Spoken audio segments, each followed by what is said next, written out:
بسم اللہ الرحمن الرحیم۔ السلام علیکم، ویلکم ٹو اہم کہانی۔ پلیز ناول کو لائک کر دیجیے، اگر آپ نے اپنے چینل کو سبسکرائب نہیں کیا تو سبسکرائب کر دیجیے، اور کمنٹ باکس میں رائے ضرور دیا کیجیے کہ آپ کو یہ ناول کیسا لگ رہا ہے۔ چلتے ہیں ناول کی طرف۔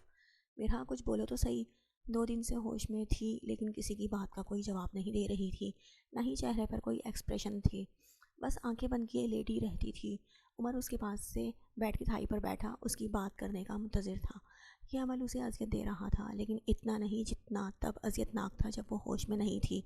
اتنی دیر بعد آیا ہوں، کیا دیکھو گی بھی نہیں مجھے؟ نہ چاہتے ہوئے بھی لہجہ بھیگ گیا، آواز کا بھاری پن زیادہ محسوس ہوا۔ اس نے تڑپ کر آنکھیں کھولی تو وہ سر جھکائے شاید رو رہا تھا۔ دل میں ایک درد کی لہر اٹھی۔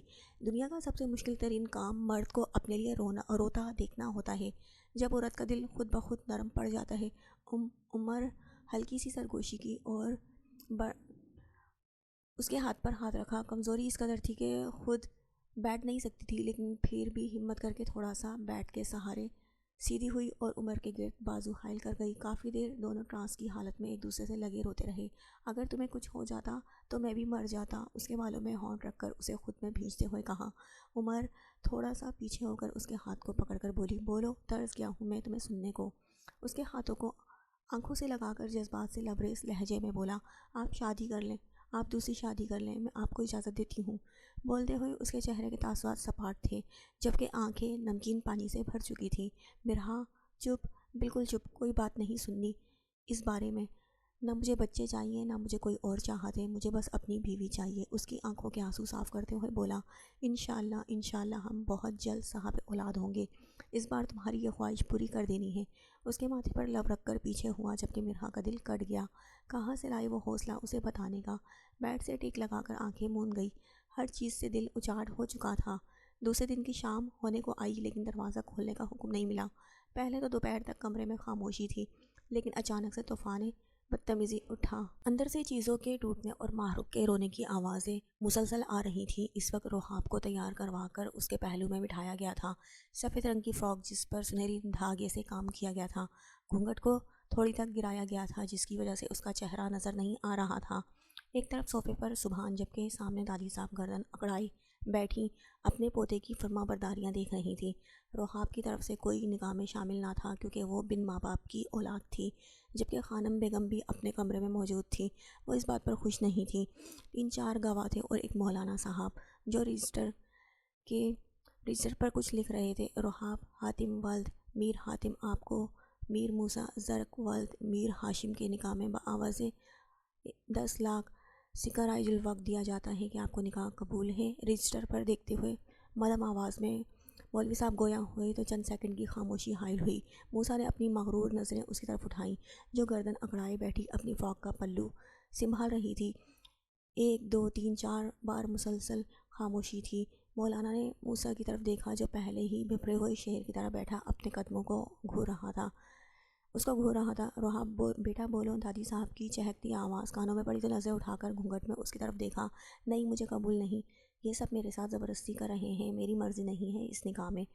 سوچوں سے چھٹکارا پاتی اٹھ کر چلائی۔ موسیٰ کی آنکھوں کے ڈورے سرخی میں ڈھلے، ماتھے پر شکنیں نمودار ہوئیں۔ سبحان آنکھوں کے اشارے سے وہاں ساکن کھڑے لوگوں کو باہر نکالنے کا کہا تو اگلے منٹ میں لاؤنج خالی ہو چکا تھا۔ اب وہاں سبحان، موسیٰ، رحاب اور دادی صاحب تھیں، جو اپنی لاٹھی پر گرفت مضبوط کیے ہوئی تھی۔ انہیں سمجھ نہیں آ رہا تھا یہ سب کیا ہو گیا۔ چٹاخ، پتہ ہے میں ہی پاگل تھا جو تم عورتوں سے بھلائی کی امید رکھے ہوئے تھا۔ اچھا کرتے تھے پرانے لوگ، لڑکیاں پیدا ہوتے ہی دفنا دیتے تھے، کم از کم اس طرح ذلیل تو نہیں ہوتے تھے سب کے سامنے۔ تھپڑ مارنے کے بعد اس کے بازو سے پکڑے انتہائی اونچی آواز میں وہ چلا رہا تھا۔ سبحان نظریں جھکائے ایک سائڈ پہ کھڑا تھا۔ موسیٰ، اپنی آواز مدھم رکھو۔ دادی اس کے سامنے آ کر ایک مرتبہ پھر ڈھال بن رہی تھی رحاب کے لیے۔ جب موسیٰ نے تنقیدی نظروں سے دیکھتے ہوئے خاموش رہنے کا انہیں اشارہ دیا، دادی صاحب، میں ابھی اسی وقت آپ سے سارے حقوق واپس لیتا ہوں۔ آج سے ہر فیصلہ میں کروں گا۔ آپ گھر کی ذمہ داریاں سنبھالیں، لیکن آج کے بعد میں آپ کے حکم کا محتاج نہیں ہوں۔ اب رخ دادوں کی طرف تھا، جو بڑے مان سے آگے ہوئی تھی۔ تمہارا باپ مجھے سونپ کر گیا تھا تمہیں، اور میرے ہوتے ہوئے کوئی یہ اختیار مجھ سے چھین نہیں سکتا۔ اپنے ہاتھ سے اختیارات جاتے دیکھتے ہوئے وہ بھپری ہوئی شیرنی کی طرح آگے آئیں اور بازو سے پکڑ کر اپنی طرف کیا اور رحاب منہ کھولے ان دونوں کو دیکھ رہی تھی۔ اختیارات موسیٰ کے ہاتھ آ جانے کا مطلب اپنی وراثت سے ہاتھ دھونے پڑ سکتے تھے، جو وہ کسی صورت نہیں چاہتی تھی۔ ٹھیک ہے، پھر بھول جائیے گا پھر کہ آپ کی وراثت کا وارث بھی تھا کوئی، میں یہاں نہیں رکوں گا۔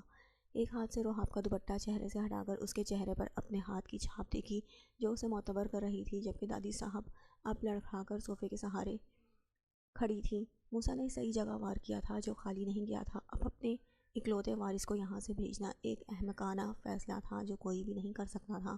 یہ دوپٹہ سر پر تب لینا جب کردار پاک ہو، جب دن کے وقت ہی اپنے ماں باپ کی عزت کا جنازہ نکالنا ہو، تب یہ پاک بازیاں اچھی نہیں لگتی۔ اس کا جبڑا دبوچے مغرایا۔ پھر اپنی بہن کے بارے میں کیا کہو گے تم، جو تمہارے ہوتے ہوئے اس حویلی کی دیواریں پھلانگ گئی؟ اپنے کردار پر بات آئی، سبحان کی موجودگی کو بھی نظر انداز کر گئی۔ سبحان نظریں جھکائے نادم کھڑا تھا۔ موسیٰ، آج سے تم سب معاملات دیکھو گے، اب سب چلے جاؤ یہاں سے۔ موسیٰ سے بولنے سے پہلے دادی صاحب صوفے پر ہارے ہوئے جواری کی طرح پھیل گئی۔ رحاب اس بات پر اپنا سر پٹک کر رہ گئی، کیا سوچا تھا اس نے اور کیا ہو گیا؟ جبکہ موسیٰ کی آنکھیں اب انگارے برسا رہی تھی، خود پر ضبط کے پہرے بٹھا کر باہر کی طرف چلا گیا۔ سبحان اس کے پیچھے نظریں جھکائے اس کی پیروی میں چل رہا تھا۔ باہر کھڑے ملازم چیمے گوئیوں میں مصروف تھے۔ ہر نیا دن ایک نیا امتحان ثابت ہو رہا تھا اور یہ امتحان نہ ختم ہونے والوں میں سے تھے۔ دوسری صبح آج وہ ڈیرے سے واپس آیا ہی تھا جب خانم بیگم کو اپنے انتظار میں پایا۔ مجھے بات کرنی ہے موسیٰ تم سے۔ صوفے پر بیٹھا وہ اپنا موبائل استعمال کر رہا تھا جب وہ اس کے سامنے آ کر کھڑی ہوئی۔ ابھی مجھے شہر جانا ہے ماں، میرے پاس آپ کی فضول باتیں سننے کا وقت نہیں ہے۔ سفید رنگ کے شلوار قمیض جس کے اوپر براؤن رنگ کی کوٹ پہن رکھی تھی، انگلی سے انگوٹھی آج بھی غائب تھی، جبکہ بیڈ پہلے سے زیادہ بڑی ہوئی تھی۔ لیکن آج آپ کو میری بات سننی پڑے گی۔ دروازہ پھر سے بجنا شروع ہو گیا اور شاید وہ رو رہی تھی، جسے دیکھ کر خانم کے دل کو کچھ ہوا۔ اپنی تمام انائیں بھلا کر اس کے سامنے ہوئی۔ سائیں سرکار دروازہ کھول دیں، میں ماں بن کر نہیں ایک عام بندی بن کر سوال کر رہی ہوں۔ دیکھیں وہ بھوک سے تڑپ رہی ہیں۔ عاجزانہ انداز میں رحم کی بھیک مانگ رہی تھی، وہ بھی اپنے بیٹے سے جو کسی قسم کے رحم کے موڈ میں نہیں تھا۔ میری زندگی کا تماشا بنایا ہے آپ سب نے، مجھے کوڑیوں کے بھاؤ بیچا ہے، میری تکلیف نظر کیوں نہیں آ رہی آپ سب کو؟ کب سے اندر سموئے غصے کو لفظوں کے تیر میں باہر نکال رہا تھا۔ اس کا کیا گناہ ہے سائیں؟ وہ تو آپ سب کے درمیان مہرہ بنی ہوئی ہے۔ وہ نیم پاگل ہے۔ آخر میں اپنی بڑی سی سندھی چادر سے آنسو صاف کیا اور اپنے بیٹے کی طرف دیکھا جو اب شان سے صوفے پر بیٹھا ہوا تھا، اور پھر ایک نظر کمرے کی طرف دیکھا۔ یہاں سے ڈری سہمی سی چیخیں سنائی دے رہی تھی۔ وہ خوفزدہ تھی۔ وہ پاگل بنا رہی ہے، سب کو اذیت دے رہی ہے، مجھے میرے فیصلوں کی سزا دے رہی ہے۔ کیوں سمجھ نہیں رہے آپ لوگ؟ اپنی کن پٹی سہلاتے وہ حقارت سے دروازے کی طرف دیکھتے ہوئے بولا۔ سائیں آہ نہیں لیتے ایسے اللہ لوگوں کی۔ آخر میں خالص پاکستانی فقرہ بول کر اسے سوچ میں ڈال گئی۔ اگر وہ اللہ لوگ ہے تو اللہ لوگ کیسے ہوتے ہوں گے؟ ذہن میں اس کی کل والی حرکتیں رونما ہوئیں تو ہاتھ پہ پہنی ہوئی انگوٹھی کو دائیں بائیں ہلانے لگا، لیکن اب سامنے کمرے سے آہیں آنا اچانک بند ہو گئی تھی۔ اس نے تجسس سے دروازہ کھولا تو سامنے زمین پر وہ سو رہی تھی یا پھر بے ہوش ہو گئی تھی۔ اوئے بات سنو، دوپٹہ بیڈ پر پڑا تھا، بال بکھرے ہوئے تھے، جبکہ ہاتھوں اور چہرے پر زخموں کے نشان تھے۔ خود کو اذیت پہنچاتی رہی تھی۔ شاید موسیٰ کو سمجھ نہیں آئی تھی کیسے وہ اسے جگائے۔ گھٹنوں کے بل زمین پر بیٹھ گیا۔ وہ ایک نازک سی حور تھی یا کوئی پری جو زمین پر پڑی تھی۔ اٹھو، شاہ نے بے نیازی سے حکم چلایا، جیسے وہ کوئی ناٹک کر رہی ہو، لیکن کوئی اثر نہیں ہوا۔ شام کا وقت تھا اور کارٹن کھولنے کی وجہ سے مدھم سی سرخ روشنی اندر آ رہی تھی۔ اس کے بازو کو ہلایا اور ایک ہاتھ سے چہرے سے بال پیچھے کیے۔ کوئی 100 سال کی بیمار جیسے لگ رہی تھی، چہرہ زرد، آنکھوں تلے ہلکے چہرے پر پہلے بھی کچھ زخموں کے نشان تھے۔ ایک جنون سا اندر اٹھ رہا تھا، اس کی ذات کے بارے میں جاننے کا تجسس۔ اس کے چہرے پر کئی راز پنہاں تھے۔ نظریں بھٹک کر اس کی جھکی پلکوں پر گئی۔ اس کے چہرے کا طواف کرتے وقت وہ موسیٰ زرق کو اسے دیکھنے کا پہلا واقعہ تھا، اور وہ پہلی بار میں ہی کھو گیا تھا۔ وہ پھر جادوگرنی تھی یا پھر وہ جادوگرنی جو ہولے ہولے اسے اپنے طلسم میں قید کر رہی تھی۔ اسے بازو میں بھر کر بیڈ کی طرف لے گیا، وہاں لٹا کر کمبل درست کیا۔ غیر ارادی عمل کے تحت شعور میں ہی کارڈن گرائے ہیٹر کو فل کرتا دوبارہ اس کے پہلو میں آ کر بیٹھ گیا۔ وقت ہولے ہولے ٹھہر رہا تھا اور سانس لینے کا وقفہ پڑ رہا تھا۔ وہ بنا پلک جھپکے اس کے چہرے کو فرصت سے دیکھنے میں مصروف تھا۔ آج دل اناؤں کو بھولے گستاخیاں کرنے پر مجبور کر رہا تھا۔ سچ کہا گیا ہے، نکاح کی ڈور اتنی مضبوط ہے کہ پتھر کو بھی موم کر سکتی ہے۔ اس بے جان وجود میں حرکت آئی، آنکھیں کھلی تو سامنے اسے اپنے بالکل قریب دیکھا۔ دل میں درد کی ایک ٹیس اٹھی، وہ دھتکاری ہوئی تھی اور ذلت سے چہرہ سرخ ہوا۔ موسیٰ جو بے خودی میں اس کی آنکھوں میں کچھ تلاش کرنے کی کوشش میں تھا، ایک لمبی خاموشی جو بدستور دونوں کے درمیان قائم تھی۔ تم مارو گے؟ نہیں۔ تم مارو گے مجھے؟ نہیں نہیں، مجھے درد ہوتا ہے۔ یکدم آنکھوں میں وحشت طاری ہوئی، ڈر سے اس کا جسم کانپ رہا تھا اور آواز میں لڑکھڑاہٹ واضح تھی۔ آنسوؤں کا ایک رولا اس کی آنکھوں کی سرحد پار کر کے گالوں پر بہہ گیا۔ موسیٰ اپنی ہذیانی کیفیت سے باہر آیا تو آنکھوں میں پھر سے ایک پاگل لڑکی کی نفرت نے جنم لی۔ حقارت آمیز نظروں سے دیکھ کر تیز ڈگ بھرتا ٹیرس کی طرف چلا گیا۔ اس کے اٹھنے سے تھوڑا سا خوف زائل ہوا، لیکن اس کی حقارت بھری نظروں سے دل ڈوبا تھا۔ موسیٰ ٹیرس پر کھڑا خود کو کوس رہا تھا۔ باہر ٹھنڈی ہوا کے جھونکے اس کی روح تک میں سرسراہٹ پیدا کر گئے۔ وہ خوبصورت ہے، وہ یا پھر حور ہے جو ہر لمحے خود کو تبدیل کر لیتی ہے، یا کسی چلتی فلم کا چھپا ہوا کردار، یا بہروپیہ ہو۔ ایک مرتبہ پھر اس کے خیالوں میں کھویا ہوا تھا، حالانکہ یہاں اس کو حقارت سے دیکھ کر آیا تھا۔ کیا ہوا تھا مجھے؟ میں کیوں اس پاگل کے بارے میں سوچ رہا ہوں؟ موسیٰ ہوں میں، میرے لیے کوئی مکمل ایجوکیٹڈ لڑکی ہوگی، نہ کہ یہ پاگل گنوار۔ انا پرست موسیٰ نے اندر سے اسے جھنجھوڑا تو خود کو تسلی دلا رہا تھا کہ وہ اس کے قابل ہی نہیں ہے۔ ٹیرس پر کھڑی ہی ترش آنکھوں سے کمرے میں دیکھا تو وہ بھی اس کی طرف ہی دیکھ رہی تھی۔ دونوں کی نظریں چند سیکنڈ کے لیے چار ہوئیں۔ چہرے کے تاثرات سرد کرتا دوبارہ اندر کی طرف آیا۔ میری طرف کیوں دیکھ رہی ہو؟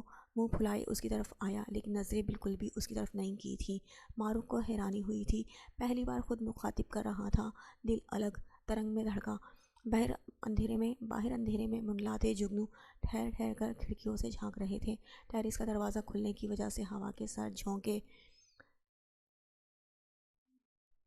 جسم کے آر پار ہو رہے تھے۔ میری آنکھیں میری مرضی، غصے سے کہہ کر اپنی انگلیاں مروڑنے لگی۔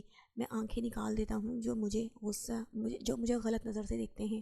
اب اس کی طرف منہ کر کے کہا، چہرے پر موجود حیرانگی کو ختم کرنے کی کوشش کی تھی۔ اٹھو بیڈ سے، آج سے تم صوفے پر سو گی۔ اس کے جواب دینے سے پہلے بیڈ کی دوسری طرف آیا اور بوٹ اتارنے لگا۔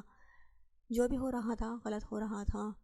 بلا وجہ کے سوال جواب جو کل تک اسے دیکھنے کا رواداد نہیں تھا، مسلسل اس کے بارے میں سوچ رہا تھا۔ شاید یہی وجہ تھی کہ اس کو کبھی غور سے نہیں دیکھا تھا، اور اب دیکھا تھا تو نظریں خود بخود بھٹک رہی تھی اس کی جانب۔ موسیٰ دبی دبی سی آواز پر نظریں پلٹی۔ نام پکارنے پر دل کی دھڑکنوں میں ایک طوفان بدتمیزی برپا ہوا تھا۔ نظریں اس کے وجود پر گئیں تو وہ بیڈ پر کھڑی تھی۔ میں پیاری ہوں نا؟ بتاؤ۔ میں منحوس نہیں ہوں نا؟ بتاؤ نا۔ تم بول کیوں نہیں رہے؟ بولو نا۔ میں منحوس نہیں ہوں نا؟ موسیٰ کے چپ رہنے اور مسلسل خاموش نظروں سے دیکھنے پر اس کے سر میں درد کی لہر دوڑی، بیڈ سے نیچے اتر گئی۔ شاید پھر اسے دورہ پڑا۔ اس کے پاس بس احساس محرومی تھی جو اس کے شعور میں کہیں تھی، کہیں ڈیرا جمائے ہوئی تھی۔ ڈرامے کیوں کرتی ہو تم؟ ہاں، کیوں دے رہی ہو سب کو دھوکہ؟ سارے جذبات پر پانی پھیر گیا اور اس کا پاگل ہونا دوبارہ موسیٰ کی حقارت کی وجہ بن رہا تھا۔ اپنی جگہ پر کھڑا تقریباً چلاتے ہوئے کہہ رہا تھا، نہیں نہیں، میں کسی کو نہیں بتاؤں گی۔ تم میری بہن کو نہیں مارو۔ اس کے آگے ہاتھ جوڑ کر کھڑی تھی، آنکھوں سے آنسو ٹپک رہے تھے۔ کمال کی اداکار ہو۔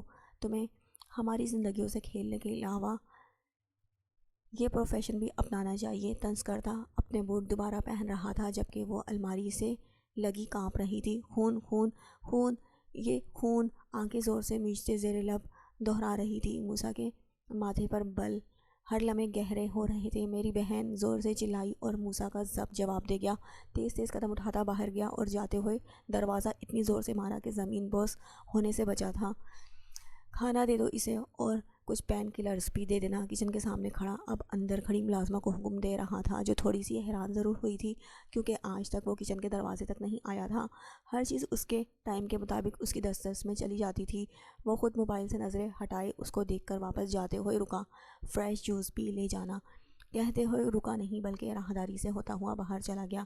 چہل قدمی کا ارادہ تھا۔ شاید ایک ہفتہ گزر گیا تھا، لیکن مرحا بالکل خاموش ہو گئی تھی۔ کسی سے کوئی بات نہیں کرتی تھی، بس سارا دن کمرے کی چھت کو گھورتے ہوئے ہی گزرتا تھا۔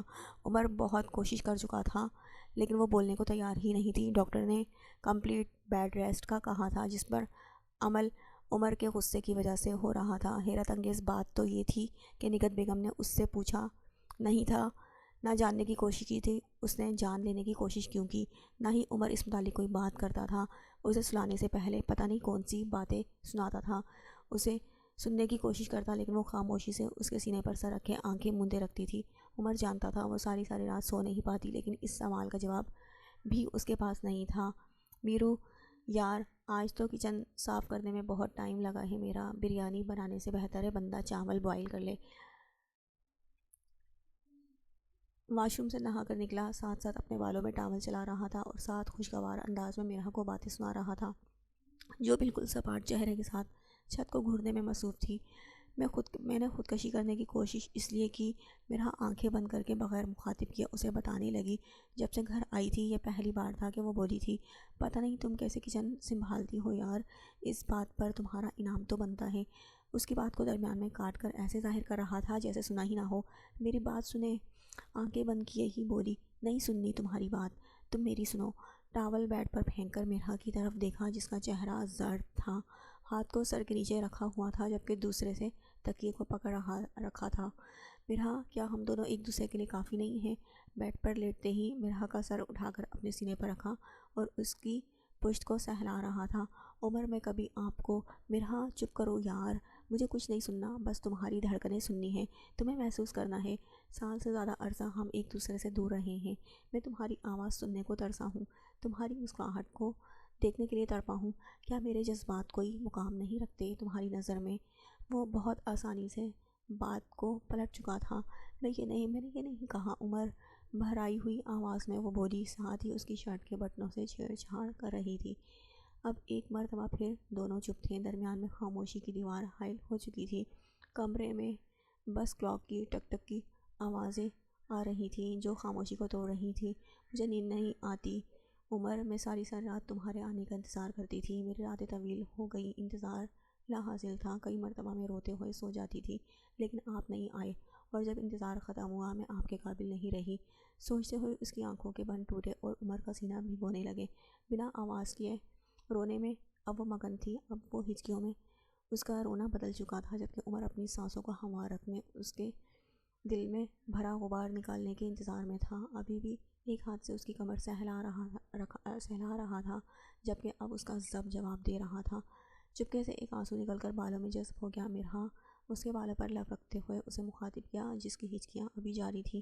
میری زندگی، میری خوشیاں، میری محبتیں صرف تم سے جڑی ہیں اور میں تمہارے آنسو نہیں دیکھ سکتا، تمہارے آنسو مجھے کمزور کرتے ہیں۔ نم بھرائی ہوئی آواز سے بولتا ہوا اس کا اپنا سحر قائم کیے ہوئے تھا۔ میرا نے سر اٹھا کر اپنے مسیحائے جان کو دیکھا۔ میرا کی آنکھیں گہری سوزی زدہ، ناک بالکل سرخ تھا، اس کی تمام باتیں خود بخود ختم ہو گئیں۔ وہ شخص اسے ہر مرتبہ معتبر کرتا تھا، خود کی نظروں میں بلند کر دیتا تھا۔ میرا اس کے گرد بازو حائل کرتی، مان سے اس کے سینے میں منہ چھپا گئی۔ اس کے ہمسفر نے کرچی کرچی وجود کو خود میں سمیٹ لیا تھا۔ باہر چاند شرمایا ہوا تھا، نیم اندھیرے میں ہلکی ہلکی سرگوشیاں طلسم قائم کیے ہوئی تھی۔ یہ کیسے ہو سکتا ہے؟ تم کہہ رہی ہو کہ موسیٰ خود کہہ کر گیا ہے؟ کھانے کا صوفے پر بیٹھی اپنی اینک اتار کر تجسس سے پوچھ رہی تھی۔ باہر سردیوں کے بادل برسنے کو تیار تھے، پرندے اپنے گھونسلے میں موسم کی شدت کو دیکھتے ہوئے واپس چلے گئے تھے، جبکہ میر حویلی میں شام کے وقت خاموشیوں کا دورہ تھا۔ جی سامعین، وہ خود آئے تھے اور اپنے سامنے کھانا بھیجا تھا۔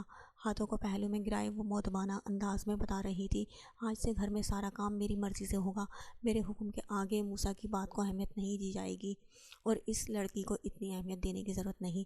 موسیٰ کا رویہ بدلتا دیکھ کر چھٹی حس کچھ غلط ہونے کا انتباہ دے رہی تھی۔ جی جو حکم آپ کا، وہ حکم کے آگے سرخم کر گئی۔ ابھی کچھ اور کہتی، رحاب کی ہائی ہیلز کی آواز پر دوسری طرف متوجہ ہوئی۔ کہاں جا رہی ہے میری جان؟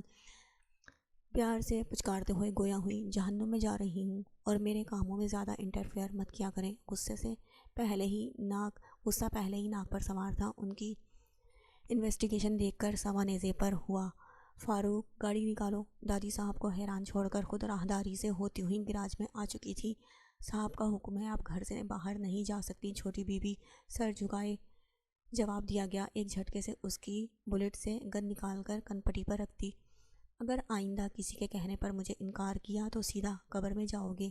مجھے لگتا ہے ابھی تمہارے بچے چھوٹے ہیں، وہ بیچارے اسی عمر میں یتیم ہو جائیں گے۔ اوہ، آخر میں دکھ کا اظہار کرتے ہوئے وہ بولی تھی، جبکہ وہ چپ کھڑا تھا۔ گاڑی نکالو، میں خود ڈرائیو کروں گی۔ بتا دینا اپنے سائیں کو، اور خبردار جو میرے پیچھے کسی نے آنے کی کوشش بھی کی۔ ایک ملازم وہاں کھڑے ڈرائیور کے اشارے سے گاڑی نکال لایا تھا، جبکہ وہ اگلی ہدایت دیتی زن سے گاڑی بھگا لی گئی تھی۔ سائیں، باہر بارش ہو رہی ہے، میرے گھر والی کو ڈر لگتا ہے، کیا میں جاؤں؟ ڈیرے کے دلان میں کھڑا موسم کی ہیر پھیر کو گہری آنکھوں سے دیکھ رہا تھا، جب پیچھے سے اس کے سب سے وفادار ملازم کی آواز آئی تھی۔ اس کی بات سنتے ہی ایک زوردار قہقہا ہوا میں تحلیل ہوا تھا۔ بارش کی رمجھم اب موسلا دھار بارش میں تبدیل ہو چکی تھی۔ آسمان پر بجلی کی تاریں تھوڑے تھوڑے وقفے سے ظاہر ہو رہی تھیں۔ وہ کیا بچی ہے؟ سلامت؟ خیر سے تمہارے تو 3 بچے بھی ہیں، اس عمر میں کیا ڈرنا؟ موسیٰ کے کہے لگانے پر یہاں وہ گھبرایا تھا، لیکن اس کے نرم لہجے کو دیکھ کر 2 قدم آگے ہوا تھا۔ نہیں سائیں، میرے 6 بچے ہیں۔ سلامت نے تھوڑا شرما کر کہا تو موسیٰ پیچھے کی طرف دیکھنے پر مجبور ہوا۔ مسکراتے ہوئے اس کے پاس آیا۔ سلامت، تمہارے تو 3 ہی بچے تھے 1 سال پہلے۔ اس کا ذہن ابھی بھی ماننے کو تیار نہیں تھا۔ سائیں، تب میرے 5 بچے تھے، چھوٹا تو 3-4 مہینوں کا ہے۔ بس اب اللہ ہمیں بیٹی کا منہ دکھا دے اس بار۔ سلامت نے ہاتھ پھیلا کر اوپر کی طرف دیکھتے ہوئے کہا تو موسیٰ نے جو سردی کی وجہ سے چادر اوڑھ رکھی تھی اسے کندھوں پر ٹھیک کیا۔ آنکھیں حیرت سے آخری حد تک پھیل چکی تھیں۔ تب بھی تیری بیوی ڈر جائے گی، ماشاءاللہ۔ بچے وہاں بھی ہیں۔ بیویوں کے بارے میں جاننے کا ایک تجسس تھا جو اسے سوالوں پر مجبور کر رہا تھا، لیکن پھر بھی سیدھی طرح سوال کرتے ہوئے اپنی انا پر ٹھیس پہنچتی محسوس ہو رہی تھی۔ تبھی الٹے سیدھے سوال کر کے گھما رہا تھا۔ سائیں، عورت ڈرتی نہیں ہے، بس احساس چاہتی ہے کہ اس کا رکھوالا، اس کا شوہر اس کی پرواہ کرتا ہے یا نہیں۔ رات تو اگر میں بھی نہ جاؤں تو گزر جائے گی، لیکن اس کا ڈر ختم ہو جائے گا۔ کسی مشکل میں مجھے نہیں پکارے گی، میں تو اپنی جگہ کھو دوں گا نا۔ لیکن اگر میں اب جاؤں گا تو اسے میری فکر کا احساس ہوگا، تحفظ ملے گا۔ حالانکہ میرا جانا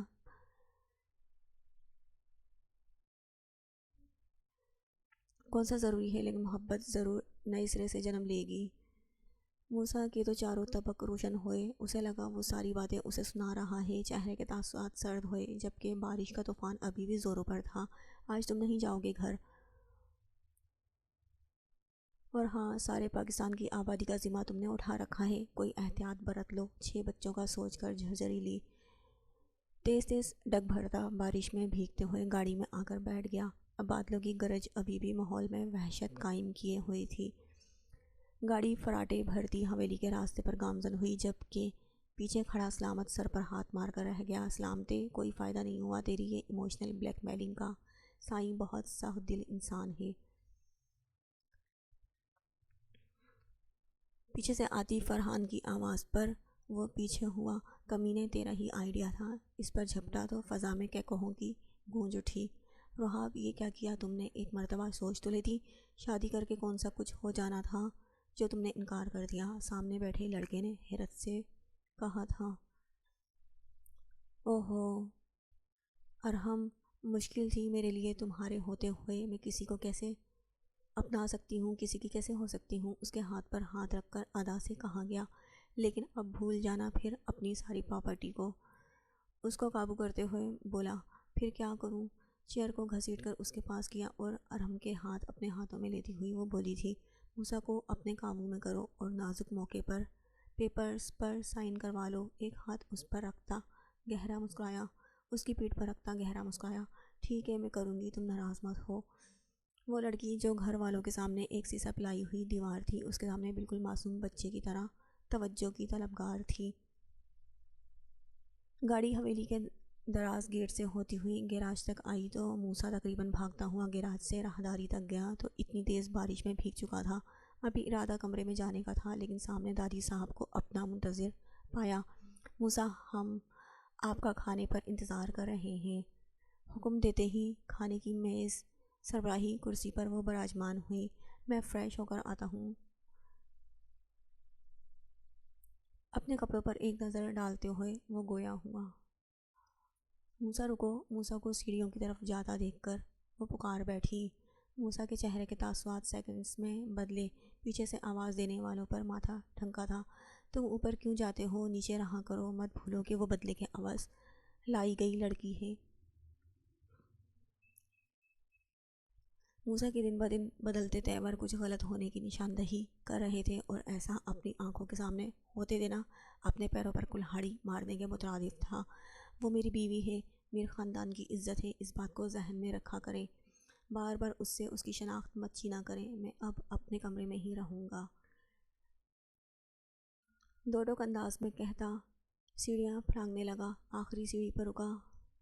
میرا اور ماہ رخ کا کھانا کمرے میں دے جاؤ۔ نیچے کھڑی دادی صاحب کا تو کاٹو تو لہو نہ ہو والا حساب تھا۔ کمرے میں ہتھے پر ہاتھ رکھے اندر داخل ہو رہا تھا جب نظر سامنے کھڑی حسینہ پر پڑی۔ وہ اس کی طرف پشت کیے کھڑی تھی۔ ٹیرس کا دروازہ کھلا ہونے کی وجہ سے ہوا کے تھپیڑوں کے ساتھ بارش کی چند بوندیں بھی اندر آ رہی تھی۔ بجلی کی چمک اس پراسرار ماحول میں خلل پیدا کر رہی تھی۔ موسیٰ کے سامنے کھڑی سیاہ رنگ میں ملبوس موسیٰ کا ایمان ڈگمگا رہی تھی۔ سر پر دوپٹہ جو شاید بال چھپانے کے لیے اوڑھ رکھا تھا۔ موسیٰ کی بھڑکتی نظریں اس کے ہاتھوں پر گئیں جو دودھ کی رنگت کو مات دے رہے تھے۔ ہاتھوں کی لمبی انگلیاں جو شاید سردی کی زیادتی سے سرخ ہو رہی تھی، وہ کسی بھی ہار سنگھار کے بغیر بھی موسیٰ کے دل میں اتر رہی تھی۔ موسیٰ جسے محبت ایک مذاق لگتی تھی، اسے موسیٰ کی رگوں میں وہ پاگل لڑکی عشق کی بوند بوند بن کر اتر رہی تھی۔ پہلے ڈیرے سے حویلی آنا ایک عذاب لگتا تھا اور آج ٹھٹھراتی سردی اور موسلا دھار بارش میں بھی آیا تھا، لیکن وجہ معلوم نہیں تھی اسے کیوں جلدی تھی گھر آنے کی۔ موسیٰ جیسا صاف دل اور انا پرست انسان ایک پاگل لڑکی کا اسیر ہو چکا تھا اور معلوم بھی نہ ہو سکا۔ وہ حسن کی ملکہ ہر چیز سے بے نیاز کھڑی تصویر میں کھڑے پرکشش اور مضبوط انسان میں کھوئی ہوئی تھی۔ پیچھے کھڑے موسیٰ کی نظریں بار بار بھٹک کر اس کے ہاتھوں پر جا رہی تھی۔ دھیمے دھیمے قدم اٹھاتا وہ اس کے مقابل جا کھڑا ہوا۔ اس کی متلاشی آنکھوں میں جھانکا۔ تھوڑی دیر کے لیے وقت تھم گیا۔ گھڑی کی سوئیوں پر کسی نے گرفت مضبوط کی، مگر باہر بادلوں کا زور ٹوٹ چکا تھا، مگر ٹوٹے ہوئے سرمائی سے بادل ابھی بھی آسمان پر گرفت جمائے ہوئے تھے، چاند کی روشنی کو روکنے میں کامیاب ٹھہرے ہوئے تھے۔ بارش کے رکنے کی وجہ سے اب دور دور سے گیدڑوں کے بولنے کی آوازیں بھی ان کو ایک دوسرے میں کھونے سے نہیں روک سکی تھی۔ دونوں وجود ساکن تھے۔ دھڑکنوں کا شور کانوں کی دہلیز پار کر چکا تھا۔ غیر ارادی طور پر موسیٰ کا ہاتھ بدھ بنی ہوئی ماہ رخ کے ہاتھ پر گیا۔ میں نے اس شخص میں قدرت کے نظارے دیکھے۔ اس کے گلزار سے ہاتھ موسیٰ کے ہاتھ میں جاتے ہی دل سینے کی بجائے انگلیوں میں دھڑکنے لگا۔ اس کے کانچ سے ہاتھ پر گرفت مضبوط ہوئی۔ دو دلوں کی دھڑکنیں ایک دوسرے کو پیغام پہنچانے میں کامیاب ٹھہری تھیں۔ دوسری طرف آنکھوں کے رنگ ہولے سے تبدیل ہوا۔ پہلے یہاں شوہر کے لیے احساس اطمینان تھا، وہاں اب ڈر کے پہرے مضبوط ہوئے تھے۔ وہ دھڑکنیں جو پیار کے گیت سنا رہی تھی، اب ان کی نس نس میں ڈر خون بن کے دوڑنے لگا۔ امی! ماحول یہاں موت جیسی خاموشی تھی۔ وہاں ایک پرزور چیخ نے تلاطم توڑا تو موسیٰ ہوش کی دنیا میں واپس آیا اور اپنا ہاتھ چھڑاتی پیچھے دیوار سے وہ لگ گئی تھی۔ آنکھوں سے آنسو کی رم جھم شروع ہوئی تو موسیٰ کو اپنا آپ پر غصہ آیا تھا۔ وہ کیسے اتنا آؤٹ آف کنٹرول ہو سکتا ہے؟ یہ نہیں تھا، وہ لڑکیوں میں کبھی رہا نہیں تھا، لیکن کبھی ایسا نہیں ہوا تھا، کبھی بے خودی اس پر ایسے طاری نہیں ہوئی تھی جیسے آج ہوئی۔ اسے خود سے نظریں چرانا پڑی تھی۔ ایک نظر اسے دیکھا جو تقریباً دیوار میں گھسنے کی پوری کوشش کر رہی تھی۔ موسیٰ کی نظریں ڈری سہمی ہوئی ماہ رخ سے ہٹی۔ آ جاؤ، یہاں آؤ۔ اپنے بال سیٹ کرتا بیڈ کی طرف آیا جبکہ لوازمات سے بھری ٹرالی کو اندر لے آئی۔ ان دونوں پر نظریں ڈالے بغیر میز پر کھانا چنا اور نظریں جھکائی ہی باہر کو جانے لگی جب موسیٰ کی آواز پر قدم رکے۔ سنو، کیا تم جانتی ہو ماہ رخ کو کیا مسئلہ ہے؟ پتہ نہیں ملازمہ سے وہ کیوں پوچھ رہا تھا، لیکن اسے جاننا تھا اس کے بارے میں۔ سائی، ہمیں نہیں پتہ۔ انداز ایسا تھا جیسے جانتی ہو لیکن کسی وجہ سے رک گئی ہو۔ کیا تم چاہتی ہو تمہیں حویلی سے نکال دیا جائے؟ سوالیہ نظروں سے اسے دیکھتا اس کے سامنے آ کھڑا ہوا۔ وہ ڈرتی تھوڑا پیچھے کو کھسکی۔ سائی، اس کا باپ مارتا تھا، وہ بہت ظالم آدمی تھا اور اس کو سارے خاندان والے منحوس کہتے تھے۔ ایک رات باپ نے مار کر اندھیرے کمرے میں پھینک دیا کیونکہ اس کی وجہ سے اس کے اکلوتے بھائی کو چوٹ لگی تھی۔ اس کے بعد دماغ خراب ہو گیا اس کا۔ وہ لوگ بہت ظلم کرتے تھے اس پر۔ موسیٰ کی آنکھوں کا رنگ اور دھمکی سمجھتے طوطے کی طرح کہانی سنا دی تھی، جبکہ پیچھے کھڑی ماروخ اپنے بالوں سے کھیلنے میں مصروف تھی۔ موسیٰ کا چہرہ اذیت سے سرخ ہو گیا۔ سانس لینے کا وقفہ طویل ہوا اور آنکھیں لال انگارے جیسی ہو گئی۔ جاؤ، ہاتھ سے اشارہ کرتے ہوئے کہا، جبکہ آواز حلق سے نکلنے سے انکاری تھی۔ اسے خود سے نفرت محسوس ہوئی۔ وہ بیچاری تو پہلے ہی دکھیاری تھی، میں اس سے نفرت کرتا رہا، اس پہ ظلم کرتا رہا۔ اس دن سے جانے انجانے میں دی گئی اذیتیں اس کی آنکھوں کے سامنے فلم کی طرح چلنے لگی۔ شرمندگی سے سر جھک گیا۔ وہ کیسے اس لڑکی کو اذیتیں دے سکتا تھا جو پہلے ہی اذیتوں میں پلی بڑھی تھی؟ سر جھکائے نادم سا ٹیرس کی طرف چلا گیا۔ کھانا وہیں پڑا اپنی ناقدری دیکھ رہا تھا، جبکہ ماہ دیوار سے لگ کر نیچے بیٹھ کر رو رہی تھی۔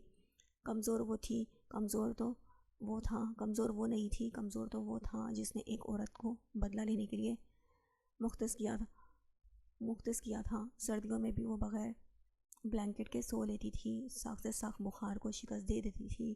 آج اس کے مطابق اسے بادلوں سے ڈر کے کہیں چھپنا چاہیے تھا، لیکن جب وہ آیا تو وہ ایک مضبوط لڑکی کی طرح بادلوں سے نہ ڈر رہی تھی، ان سے خوف کھائے بنا کھڑی تھی۔ اسے ایسا لگا جیسے کسی نے اس کا دل اپنی گرفت میں لے لیا ہو، تپتے صحرا میں اکیلا چھوڑ دیا گیا ہو۔ حلق میں کانٹوں کے چبھنے کی جلن محسوس ہو رہی تھی۔ ہر لمحے زمین میں دھنسنے جیسا احساس ہو رہا تھا۔ آنکھوں کی دہلیز سے ایک آنسو نکل کر داڑھی میں جذب ہوا، ندامت کا آنسو، احساس جرم کا ایک آنسو۔ اس کے دل کا بوجھ ہلکا کر گیا۔ وہاں کھڑے اسے آدھا گھنٹہ گزر گیا تھا جو صدیوں کے برابر محسوس ہوا تھا۔ سامنا کرنا کتنا مشکل تھا وہی جانتا تھا۔ نظر جھکائے وہ دھیمی چال چلتا اندر گیا۔ آ جاؤ، کھانا کھا لو۔ آواز میں ایک نرمی تھی جو اس کی آواز کے بھاری پن کو ختم کرنے میں ناکام رہی تھی۔ ایک آنسو تھا، یہ آنسوؤں کا ریلا، لیکن اس کی آنکھیں گہری سوزش زدہ تھی، بال بکھرے ہوئے تھے، سردی سے ہاتھوں کی پوریں سفید سے گلابی رنگ میں تبدیل ہو چکی تھی۔ وہ اپنی جگہ سے نہیں اٹھی، ویسے ہی گھٹنوں میں سر دیے بیٹھی تھی جیسے سنائی ہی نہ دیا ہو۔ موسیٰ جو صوفے پر بیٹھ چکا تھا دوبارہ اٹھا اور اس کے برابر میں جا کر بیٹھ گیا۔ ماروخ، کھانا نہیں کھانا کیا؟ اس کے برابر پر آلٹی پلٹی مار کر بیٹھ گیا اور الفاظ اور لہجے میں محبت، احساس، ندامت سب کچھ پنہاں تھا۔ اس کی جان لیوا آواز اس کے سلگتے آثار پر ٹھنڈی فوار کی طرح برسی تھی۔ گھٹنوں سے سر اٹھا کر گہری سوزش زدہ آنکھوں سے موسیٰ کی طرف دیکھا۔ وہ نظریں جھکائے اس کے ہاتھوں کو دیکھنے میں مصروف تھا۔ وہ بھی اس کے برابر زمین پر بیٹھا تھا۔ آنکھوں سے ڈر کی رمق ختم ہوئی، لیکن ابھی بھی گود میں پڑے ہاتھ کانپ رہے تھے۔ مارو گے تو نہیں نا؟ بے یقینی سے موسیٰ کو دیکھتے ہوئے لڑکھڑاتے لفظوں میں پوچھا۔ نہیں، میں تمہیں کبھی نہیں ماروں گا۔ ماروخ، دل کے ٹوٹنے کا احساس ہوا تو جلدی سے اسے یاد کروایا گیا، کہیں وہ بھاگ نہ جائے۔ وہ مارتا ہے، ہاں وہ مارتا ہے، بہت بہت مارتا ہے۔ باہر کی طرف اشارہ کرتے ہوئے سرگوشی کی تو موسیٰ نے ضبط سے آنکھیں بند کی۔ اب کوئی نہیں مارے گا، کوئی مار کے تو دکھائے، اس کے ہاتھ نہ توڑ دوں؟ میں موسیٰ زرق اپنے خدا کو حاضر ناظر جان کر یہ قسم کھاتا ہوں کہ اپنی بیوی کے ساتھ ہوئی ہر زیادتی کا بدلہ لوں گا، تمہیں ایک اچھی صحت مند زندگی دوں گا۔ آنکھیں بند کیے خود سے عہد کر رہا تھا۔ کھانا کھاؤ گی؟ آنکھیں کھول کر سامنے بیٹھی ماروخ سے پوچھا، جو اپنے دوپٹے سے کھیلنے میں مصروف تھی۔ اس کی آواز پر نظر اٹھا کر اسے دیکھا۔ موسیٰ کی آنکھوں کے لال ڈورے اسے ڈرنے پر مجبور کر رہے تھے۔ ایک مرتبہ پھر سہم کر دیوار سے لگی۔ ڈرو نہیں، بلکہ تم مجھ سے باتیں کیا کرو، مجھے اپنا ہر غم سنایا کرو۔ اسے دکھ ہو رہا تھا، وہ اس پر یقین نہیں کر رہی تھی، بلکہ ابھی بھی خوف کی رمق آنکھوں میں موجود تھی۔ تم ڈانٹتے ہو، میری بات نہیں سنتے۔ اس کی آنکھیں جو بالکل خالی تھی ایک سیکنڈ میں آنسوؤں سے پھر بھر گئیں۔ میں کیوں اس کی منتیں کر رہا ہوں، یہ ہے ہی اسی قابل۔ وہ یکدم اس کے دل نے اسے کہا اور وہ سوچتا ہوا اٹھ کھڑا ہوا اور سامنے صوفے پر جا کر اپنی پلیٹ میں کھانا نکالنے لگا، جبکہ کھانے کا ڈھکن کھلتے ہی بھینی بھینی سی خوشبو پورے کمرے میں پھیل گئی۔ اب موسیٰ اسے سرے سے نظر انداز کیے اپنے کھانے کے ساتھ نا انصاف کرنے میں مصروف تھا، جبکہ معروف ٹیڑھی نظروں سے کبھی اس کے منہ کی طرف تو کبھی اس کی پلیٹ کی طرف دیکھ رہی تھی۔ کھانے کی خوشبو اس کے لذیذ ہونے کی گواہی دے رہی تھی۔ وہاں کا صبر کا پیمانہ لبریز ہوا اور کمر کستی ایک سیکنڈ میں موسیٰ کے سر پر آن پہنچی۔ دوسرے ہی لمحے اس کے ہاتھوں سے پلیٹ نکال کر نیچے پٹک دی۔ پلیٹ موسیٰ کے ہاتھوں سے نکل کر زمین پر کرچی کرچی ہوئی پڑی تھی۔ اس میں موجود بریانی اپنی بے قدری پر آنسو بہا رہی تھی، جبکہ موسیٰ چند لمحے پہلے ہوئی کارروائی کو سمجھنے کی کوشش کر رہا تھا۔ یہ کیا کیا تم نے؟ حد درجہ غصے سے چلایا تو سامنے کھڑی ماہرو کی آنکھوں کے گوشے سیراب ہوئے۔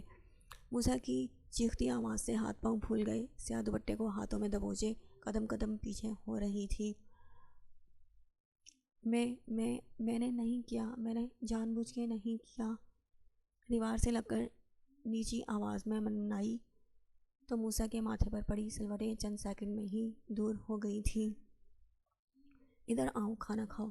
کھانا کھانا ہے؟ بھوک لگی ہے نا؟ ہاں، بے حد دھیمے آنچ دیتے لہجے میں کہا، لیکن وہ وہیں جام کھڑی تھی۔ باہر بارش برسنے کے بعد سردی میں حد درجہ اضافہ ہو چکا تھا، جبکہ ٹیرس کا ڈور کھلا ہونے کی وجہ سے چندائی سی روشنی پورے کمرے کو معطر کر رہی تھی۔ ماہرو کی رنگت یہاں سردی سے سرخ ہو چکی تھی، وہیں اس کے ڈر سے چہرہ لٹھے کی طرح سفید ہو چکا تھا۔ ہاتھوں کو باہم جوڑے وہ بیزار کھڑی نظریں جھکائے ہوئی تھی۔ یہ تو ثابت ہوا کہ پاگل ہونے کے ساتھ ساتھ اچھی خاصی ڈھیٹ بھی ہے محترمہ۔ ہولے سے لبوں کو جنبش دیتا اپنی جگہ سے اٹھو افسوس سے نیچے ماربل کو دیکھا۔ یہاں پلیٹ کی کرچیاں اور چاولوں کے دانے پورے کمرے میں بکھرے پڑے تھے۔ نہیں مارنا نہیں، مجھے بھوک لگی تھی۔ اسے اپنی طرف بڑھتا دیکھ کر نیچے بیٹھی ہوئی لڑکھڑاتے لفظوں سے بولی، کچھ نہیں کہوں گا، تم کھانا کھا لو۔ وہیں قدم روک کر اسے یقین دہانی کروائی۔ چہرے پر اب سپاٹ تاثرات کی جگہ ایک ہلکی سی مدھم مسکراہٹ تھی۔ آنکھیں جو تھوڑی دیر پہلے گہری سوزش زدہ تھی، اب ان کی سوزش غائب تھی۔ آواز میں ٹھہراؤ جبکہ لہجہ محبت سے چور تھا۔ کپڑے جو بارش سے بھیگے ہوئے تھے ان پر اب صرف سلوٹیں تھیں اور مسلسل اس کے پاؤں پر نظریں جمائے کھڑی تھی وہ، جبکہ موسیٰ کی نظریں اس کا پریوں جیسے چہرے کا طواف کر رہی تھی۔ اس کی مسلسل نظروں سے پریشان ہوتی ہاتھ مسل رہی تھی۔ ہاتھوں کی ہتھیلیاں نم ہوئیں، جبکہ چہرہ یکدم سرخ ہوا تھا۔ کانوں کی لو تک کھڑے ہو گئے تھے، مگر اس کی نظریں ہٹنے کا نام نہیں لے رہی تھیں۔ صاحب، آپ کو بڑی بیگم صاحبہ بلا رہی ہیں۔ خاموشی اور منہ زور ہوتے جذبات کا طلسم باہر سے آتی آواز نے توڑا تو موسیٰ کی نظریں اس کے چہرے سے ہوتی ہاتھوں پر جا ٹھہری جو سردی سے گلابی رنگت میں رنگے ہوئے تھے۔ اس کے ہاتھوں کی باریک باریک سی انگلیاں، جن کو ہاتھ لگنے سے ٹوٹنے کا خدشہ لاحق تھا، یا موسیٰ کا خیال تھا، اور حقیقت ان کو چھو کر ہی پتہ چل سکتی تھی۔ معروف جو باہر سے آواز آنے پر تھوڑی پرسکون ہوئی تھی، اس کی یکسوئی پر حیران ہوئی۔ آ رہا ہوں۔ دوبارہ سے آواز آئی تو سخت آواز میں بول کر واش روم میں گھس گیا۔ معروف جلدی سے ٹیبل پر گئی اور وہاں سے 3-4 چمچ بریانی کے بھر کے منہ میں انڈیل لیے، جس کے بعد منہ سے سانس کا آنا ایک مشکل مرحلہ لگا۔ وہاں پڑے اسنیک اور چکن فرائڈ کے باؤل کو بیڈ کے نیچے چھپایا اور اب اپنے منہ کے حساب کو دیکھ رہی تھی۔ گال اپنی حد سے تجاوز کر کے پھیل چکے تھے، کیونکہ ان میں موجود بریانی ابھی حلق سے نہیں اتری تھی۔ پھر حوصلہ کر کے چمچ پکڑا۔ 5واں چمچ بھرا ہی تھا جب واش روم کے دروازہ کھولنے کی آواز آئی تو جلدی سے منہ کے آگے ہاتھ رکھ کر بیڈ پر بیٹھ گئی۔ رخ واش روم کے دروازے سے بالکل مخالف سمت تھا۔ موسیٰ اب کپڑے بدل کر نکلا تھا۔ بلیک رنگ کی کھلی سی شرٹ جبکہ بلیک رنگ میں ہی ٹراؤزر تھا۔ منہ سے پانی کی چند بوندیں ٹپک رہی تھیں۔ کمرے میں شاور جیل کی خوشبو پھیلی تو معروف نے ترچھی نظروں سے موسیٰ کی طرف دیکھا، جو اپنی ہی دھن میں شیشے کے آگے کھڑا اپنے بال سنوار رہا تھا۔ اچھے طریقے سے کھانا کھانا بھی مہذب لوگوں کا شعبہ ہے۔ کھانا کہیں بھاگ نہیں رہا، جو سارا منہ میں اسٹاک کر لیا ہے۔ وہ اپنا عکس دیکھتا ہوا بھاری اور گمبھیر آواز میں بولا اور اپنا موبائل اٹھاتا باہر کی طرف چلا گیا۔ پیچھے معروف کا حیرت سے منہ کھلا، آنکھوں کا رنگ یکدم بدلا۔ سارے جسم میں دکھ نے پنجے گاڑے اور وہ وحشیوں کی طرح ساری چیزیں توڑنے لگی۔ ہر دن کی طرح ایک کھلکھلاتی صبح اس کی منتظر تھی۔ باہر سے مختلف پرندوں کی آوازیں کانوں میں رس گھول رہی تھی۔ کہیں دور سے آتی اذان فجر کی آواز نے اس کے چہرے پر مسکراہٹ بکھیر دی۔ عمر کی قربت میں رہتے ہوئے اسے 1 مہینہ ہو چکا تھا۔ ہر ابھرتا دن خوشیوں اور مسرتوں کا پیغام لے کر طلوع ہو رہا تھا۔ زندگی دوبارہ مسکرانے لگی تھی۔ ہر لمحے عمر اسے احساس کروا رہا تھا کہ وہ دونوں ایک دوسرے کے لیے کافی ہیں، جس کے بعد کچھ اطمینان ہوا تھا، لیکن ہر وقت نگہت بیگم کی نظریں اور ان میں چھپے انتباہ چند سیکنڈ کے لیے اسے لڑکھڑا دیتا تھا۔ منافقت کی بھی انتہا یہ تھی کہ عمر کے سامنے اسے پلکوں پر بٹھا کر رکھتی تھی۔ اس کی آنکھوں میں اب ہلکے موجود نہیں تھے، چہرے کی رنگت اب متواتر تبدیل ہو چکی تھی۔ عمر کی دھڑکنیں اس کے کانوں میں پڑ رہی تھیں، جو اس کے لیے احساس زندگی تھا۔ وہ اس کے مضبوط سینے پر سر رکھے لیٹی ہوئی تھی اور اس کے گرد عمر کے بازو خود میں بھینچے ہوئے تھے۔ اوہ سو جاؤ، اسے بازو ہٹانے کی کوشش کرتا دیکھ کر عمر نے کہا، جس کی بات پر وہ مسکرائی۔ صبح ہو گئی ہے مجازی خدا، مجھے نماز پڑھنی ہے۔ کھلکھلاتی ہوئی آواز پر آنکھیں واگی تو وہ اٹھ کر اب دوپٹہ لے رہی تھی۔ اس کی مسکراتی آنکھیں گلابی رنگت بھرے سے نقوش اور حجاب اسٹائل میں لیے ہوئے دوپٹہ۔ عمر کی نظریں ساختوئی پیاری لگ رہی ہو، جذبات سے چور لہجے میں بول کر کروٹ لے گیا، کیونکہ مسلسل دیکھنے کے بعد یقیناً مرحا کی نماز قضا ہو سکتی تھی۔ مرحا مسکراتی ہوئی واش روم میں بند ہوئی۔